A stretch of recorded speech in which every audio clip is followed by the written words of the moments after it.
जिला आयुष अधिकारी जो मुख्य अधिकारी हैं, उन्होंने अपना गला बचाने के लिए, जुर्माने से बचने के लिए अपने अधीनस्थ अधिकारी को प्रभार देके और आरटीआई का लेटर साइन करवा के और हमें प्रदान किया गया है। इसमें भी सबसे बड़ा घोटाला जो हुआ है वो हम आपको बताना चाहेंगे। आरटीआई का जो आवेदन दिया जाता है उसके 30 दिवस के अंदर इसका जवाब देने का प्रावधान है। तो जो लेटर साइन किया गया है, हमने 16 जनवरी 2025 को आरटीआई का आवेदन पकड़ाते हैं और 14 फरवरी 2025 को लेटर साइन हुआ होता है।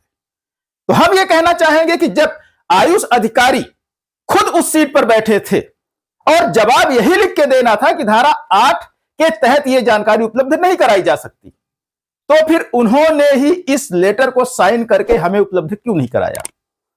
यहां पर किसी को प्रभार देने का नाटक क्यों किया गया? तो यहां पर जो प्रभारी अधिकारी हैं, तो हम उनसे सिर्फ यही निवेदन करेंगे कि आपने जो ये गलती की है, भविष्य में ऐसी गलतियां मत करिएगा। साथियों नमस्कार, मैं कमलेश्वर सिंह फिर एक आज नया अपडेट लेके आया हूं जो कि आरटीआई से संबंधित है। ये आरटीआई जिला आयुष अधिकारी जबलपुर में मेरे द्वारा लगाई गई थी कुछ समस्याओं को लेके, लेकिन जिला आयुष अधिकारी जबलपुर ने किस तरह से अपने गले का फंदा दूसरे के गले में डाल दिया वो आज हम आपको बताएंगे।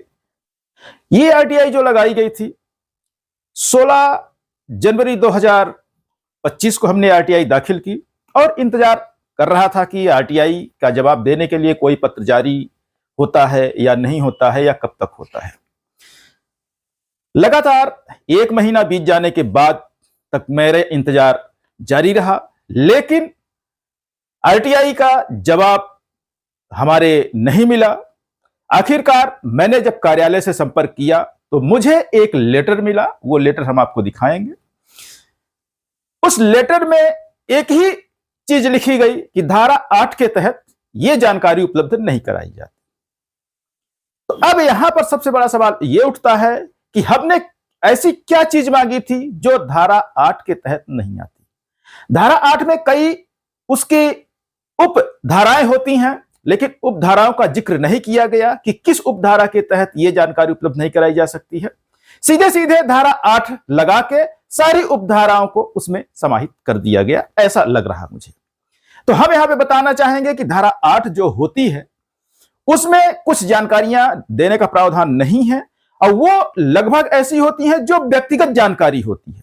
यहां व्यक्तिगत का मतलब उस चीजों से होता है जो कार्यालय में कागज संधारित नहीं होते हैं और वो किसी व्यक्ति से संबंधित, किसी अधिकारी से संबंधित हम जानकारी मांगते हैं तो वो जानकारी उपलब्ध नहीं कराई जाती, वो व्यक्तिगत जानकारी की श्रेणी में आ जाती हैं। लेकिन यदि कार्यालय में उस व्यक्ति से संबंधित दस्तावेज के तौर पर कार्यालय में कोई कागज संधारित है तो वो व्यक्तिगत जानकारी की श्रेणी में नहीं आती। दूसरी जानकारी जो होती है धारा 8 के तहत, जो देश की सुरक्षा से संबंधित दस्तावेज होते हैं उसकी जानकारियां उपलब्ध नहीं कराई जाती हैं, क्योंकि यहां वो जानकारियां कभी बाहर आ गई तो उसके कारण देश प्रदेश को खतरा हो सकता है यदि वो कहीं गलत हाथों में लग जाए। इसलिए ऐसी जानकारियों से भी आरटीआई के तहत परहेज किया गया है, देने से मना किया गया है। ऐसे ही कुछ और भी उपधाराएं हैं जिसके तहत कुछ और जानकारियां नहीं दी जा सकती। लेकिन जब आरटीआई के हमारे आप अवलोकन करेंगे, हम ये आरटीआई भी आपका आवेदन लगा रहे हैं स्क्रीन पे, आप पढ़ लीजिएगा। जब इसका अवलोकन करेंगे, इसमें ऐसी कोई भी जानकारी नहीं है जो दस्तावेज के रूप में नहीं है और किसी व्यक्ति से संबंधित नहीं रखती। उसके बावजूद भी धारा 8 लगा के कर दिया गया है। जो इसमें सबसे बड़ा गड़बड़ घोटाला किया गया है, मैं आपको वहां पे ध्यान केंद्रित करना चाहूंगा।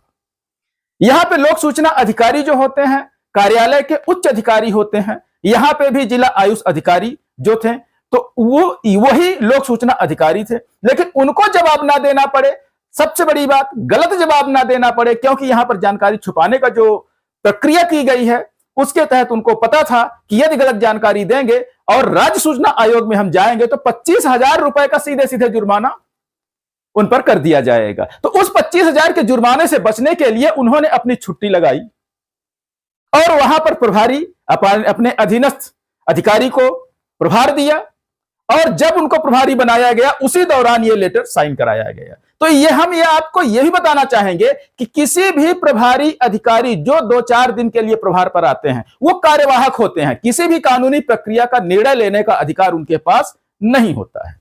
वो सिर्फ कार्यालय का संचालन कर सकते हैं, लेकिन दस्तखत करके कोई भी लेटर किसी अन्य व्यक्ति को, जो बाहरी व्यक्ति होता है विभाग के, उसको उपलब्ध नहीं करा सकते हैं। ये एक कानूनी प्रक्रिया है। कोर्ट का जवाब यदि देना होगा तो प्रभारी अधिकारी कभी भी नहीं दे सकता है, जो उसका मुख्य अधिकारी होगा वही जवाब देगा। प्रभारी अधिकारी सिर्फ कार्यालय का कार्यवाहक प्रभारी नियुक्त किया जाता है, न कि निर्णय लेने का प्रभारी नियुक्त किया जाता है।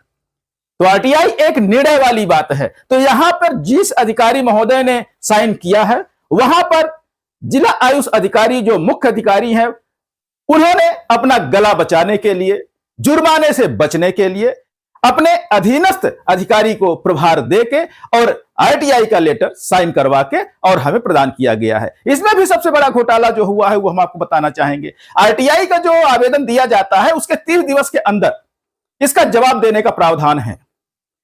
तो जो लेटर साइन किया गया है, हमने 16 जनवरी 2025 को आरटीआई का आवेदन पकड़ाते हैं और 14 फरवरी 2025 को लेटर साइन हुआ होता है।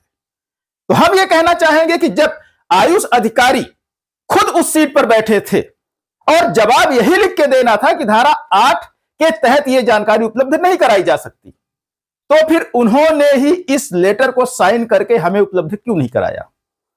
यहां पर किसी को प्रभार देने का नाटक क्यों किया गया? तो यहां पर जो प्रभारी अधिकारी हैं, तो हम उनसे सिर्फ यही निवेदन करेंगे कि आपने जो ये गलती की है, भविष्य में ऐसी गलतियां मत करिएगा।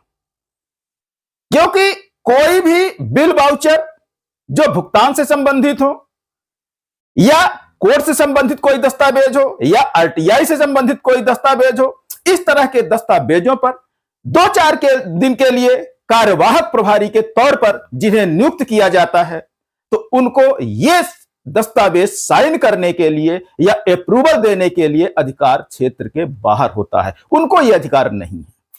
वो सिर्फ कार्यालय के संचालन के लिए प्रभारी बनाए जाते हैं कि कोई भी शासन का काम रुके ना। जिस तरह जो सेवाएं उपलब्ध कराई जा रही हैं आम जनता को, वो उनको प्रदान होती रहे।